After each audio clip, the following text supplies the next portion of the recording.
राधे मित्रों, कार्तिक महात्म्य छठा अध्याय।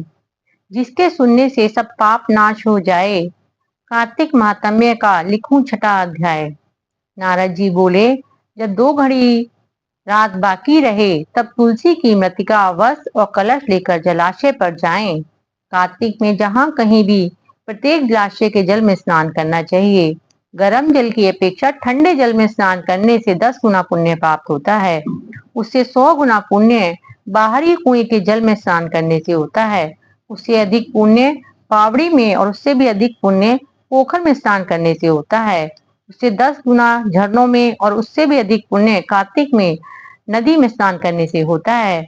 उससे भी 10 गुना पुण्य वहां होता है जहां 2 नदियों का संगम हो, और यदि कहीं 3 नदियों का संगम हो तो वह तो पुण्य की कोई सीमा ही नहीं है। स्नान से पहले भगवान का ध्यान करके स्नानार्थ संकल्प करना चाहिए। फिर तीर्थ में उपस्थित देवताओं को क्रमशः अर्घ्य आचमनीय आदि देना चाहिए। अर्घ्य मंत्र इस प्रकार है। हे कमलनाथ, आपको नमस्कार है। हे जलाशायी भगवान, आपको प्रणाम है। हे ऋषिकेश, आपको नमस्कार है। मेरे दिए हुए अर्घ्य को आप ग्रहण करें। वैकुंठ, प्रयाग तथा बद्रिका आश्रम में जहाँ कहीं भगवान विष्णु गए वहां उन्होंने 3 प्रकार से अपना पांव रखा था। वहां पर ऋषि वेद यज्ञों सहित सभी देवता मेरी रक्षा करते रहे।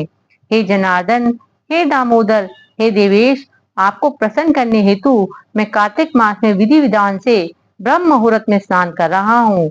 आपकी कृपा से मेरे सभी पापों का नाश हो। हे प्रभु, कार्तिक मास में व्रत तथा विधि पूर्वक स्नान करने वाला मैं अर्घ्य देता हूँ। आप राधिका सहित ग्रहण करें। हे कृष्ण, हे बलशाली राक्षसों का संहार करने वाले भगवान, हे पापों का नाश करने वाले, कार्तिक मास में प्रतिदिन दुए हुए मेरे इस अर्घ्य के द्वारा कार्तिक स्नान का व्रत करने वाला फल मुझे प्राप्त हो।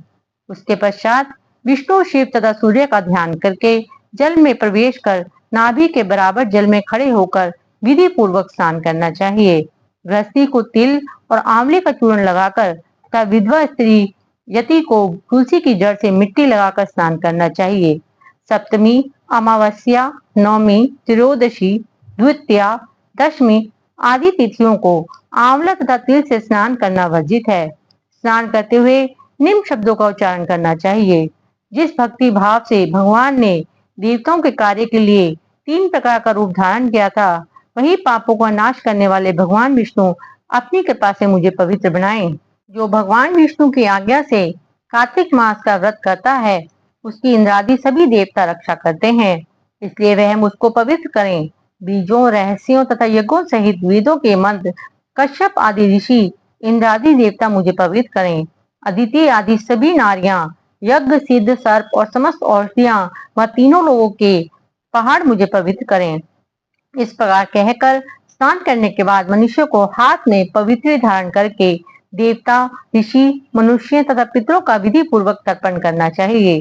तर्पण करते समय तर्पण में जितने तिल रहते हैं उतने वर्ष पर्यंत व्रती के पितृगण स्वर्ग में निवास करते हैं।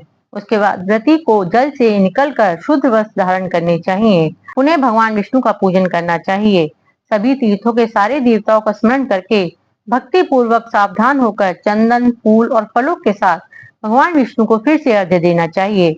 अर्घ्य के मंत्र का अर्थ इस प्रकार है। मैंने पवित्र कार्तिक मास में स्नान किया है।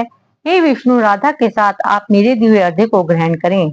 उसके पश्चात चंदन, फूल और तांबुल आदि से वेद पाठी ब्राह्मणों का श्रद्धा पूर्वक पूजन करें और बारंबार नमस्कार करें।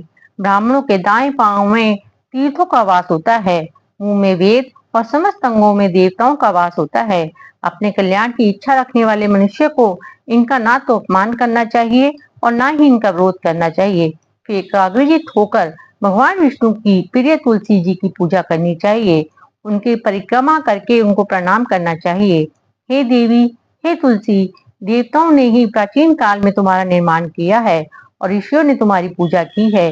हे विष्णु प्रिया तुलसी, आपको नमस्कार है।